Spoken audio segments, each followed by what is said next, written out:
Hello everyone, and welcome back to your daily government and financial news update. In today's video, we'll be discussing the 2023 cost of living adjustment for Social Security recipients and how much of an increase they should be receiving. Other than that, I'll also be going over the CPI-W versus the CPI-E, their differences, and why the way the COLA is calculated may change very soon. And finally, we go over some updates in the stock market and Bitcoin. Now, as always, I am definitely interested in hearing your thoughts on everything, and I wanted to quickly thank everyone for giving my videos likes and sharing them, as that certainly helps push these videos out to other people like you. Okay, so in just 2 days, the long-awaited inflation report for the month of September will be released. We're currently inflation nowcasting, which is a projection by the Federal Reserve Bank of Cleveland, has a CPI rising by 0.32% for the month, with the year-over-year being 8.20%. This would be a reduction in the year-over-year for the month of August, where it was 8.3%. But as you can see for the month of October, they actually predict inflation will run even hotter, with the CPI increasing by 0.72%. So it's apparent in their models that inflation is clearly not yet under control. Now, if these numbers are correct, on Thursday, we should get an official number for what Social Security beneficiaries should be receiving for their 2023 cost of living adjustment. More than likely, it will be at 8.7%, and it would be very surprising if it ends up being significantly higher or significantly lower than that amount. And so, in order to find out how big of an increase you'll personally be receiving, you can simply take the amount that you receive right now and multiply that by 0.087. So, for example, if you currently receive $1,000 in Social Security benefits per month, you can take that amount, $1,000, and multiply it by 0.087, and that gets you an increase of $87. Your monthly benefit would then be $1,087. Now, keep in mind, you'll still have these same deductions from the amount that you receive, and so things like Medicare Part B premiums will reduce the actual amount that you receive, but they are expected to go down by around $5 next year, all the way down to $164.90. And this is actually going to be the first time in over 10 years that Part B premiums will actually see a decrease from one year to the next. In addition to that, the federal government also takes its cut from the benefits, with up to 85% of them being taxed, which I have to say is pretty odd considering that when we all work, we pay 6.2 to 12.4% in Social Security tax, but when we finally receive Social Security benefits, we're still paying taxes. Basically, we're getting taxed double by the federal government, and at the same time, not receiving nearly as much as we should be. Now, recently there was a bill introduced in Congress called the You Earned It, You Keep It Act, where federal taxes on Social Security payments would be completely eliminated. To pay for this, they would make individuals who earn over $250,000 per year once again pay the 6.2 to 12.4% Social Security tax, which, according to nonpartisan analysis, would also ensure the program would last longer than it's currently projected to. But again, this is just another bill introduced in Congress, and even though it would make total sense to pass such a bill, the likelihood of it completely flaming out and us never hearing about it again, like other bills introduced, is pretty high. Just like back in June of this year when Bernie Sanders and Peter DeFazio introduced a bill that would raise benefits by $200 per month, well, here we are 6 months later in October, and it hasn't passed either chamber in Congress. The truth is, these things take time, and also members of Congress have to be motivated to pass such bills.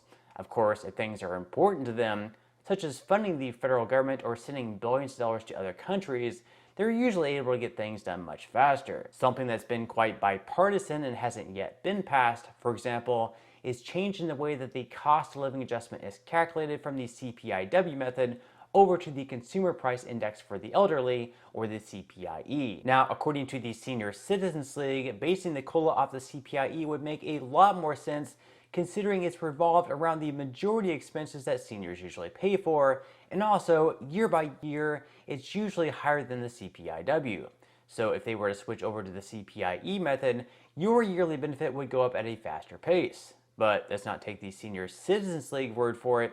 Let's pull up a chart from SocialSecurityIntelligence.com showing us the difference between the CPI-W and the CPI-E over the last 37 years. So as you can see by the chart, at the bottom it shows you the years, and the blue represents CPI-W with the red representing CPI-E. As you can see, in some years like last year, the CPI-W was actually significantly higher than the CPI-E, meaning that if they did switch over to that method last year, instead of receiving a 5.9% increase this year, that benefit increase would have actually only been around 4.9%, so 1% less. But in other years, of course, in fact, actually most years, the CPI-E has risen at a faster pace than the CPI-W has. If you average the difference between the two measurements since 1984, the CPI-E has been around 0.2% higher per year, which may not seem like a huge difference, but if you compound that amount over the years, it actually really is, and benefits would be much higher today. And again, both Republicans and Democrats believe that they should switch the way that the COLA is calculated over to the CPI-E method. Whether or not they actually get it done, of course, is hard to say. Until lawmakers do get anything done, for now, all we have to look forward to is the inflation report being released on Thursday and 2 days away, which will give Social Security recipients the largest raise in 40 years, but of course, still won't be nearly enough for most people to get by. With inflation obviously running much higher than the cost of living adjustments that are handed out, at the end of the day, year by year, recipients of the program keep falling further behind. Now, another group who will be keeping an especially close eye on the inflation numbers will be the Federal Reserve, and right now it's being noted that they plan to raise interest rates by another 75 basis points. If after this rate hike, inflation continues to run at a hot pace, they'll likely continue these hikes until it does get under control, which to JP Morgan's CEO, Jamie Dimon, actually seems pretty foolish. According to Jamie Dimon, the U.S. economy is actually still doing pretty well, and consumers are likely to be in better shape when compared to the 2008 global financial crisis. He believes that by raising interest rates too quickly, the Fed is going to push not just the world economy, but also the United States into a recession by the middle of next year. The problem is, the only real way to cool inflation is to raise interest rates, something the Fed is doing, but so far without too much success. For Social Security recipients, if we do happen to go into a recession, that could perhaps transition us into a deflationary period where prices actually go down, which in turn could mean no cost of living adjustment for 2024. Just like the COLA for 2009 was 5.8%, in the following year in 2010, no adjustment was given. So prices going down would certainly be a good thing for consumers and Social Security recipients, but at the same time, we also don't want to go into a really bad recession where we begin to see people losing their jobs, houses, and struggling to take care of their families. If we can find a healthy balance of lowering inflation while at the same time keeping the economy in a good shape, that would be the best case scenario, but sometimes what we want to happen and what actually happens don't always align together. Now, in some money news, stocks started out the week poorly, with the S&P 500 falling by 0.75%, the Dow Jones in the red by 0.32%, and the Nasdaq was also down by slightly over 1%. This was a new low for the Nasdaq, and it hasn't seen this big of a drop since the summer of 2020.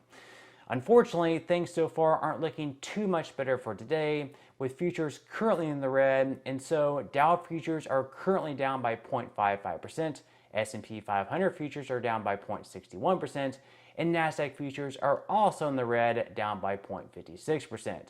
Like the stock market, Bitcoin has also been down over the last day by 0.76%, and is currently, once again, sitting in the low 19,000s. Now, according to JP Morgan's CEO, Jamie Dimon, we could potentially see drops in the S&P 500 as much as 20% if the Federal Reserve continues to hike interest rates at its current pace.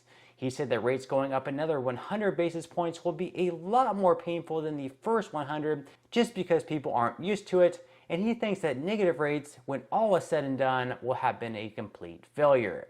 Like mentioned earlier, he also believes the U.S. will fall into recession within the next 6 to 9 months, and that investors and companies should be prepared for the worst case scenario.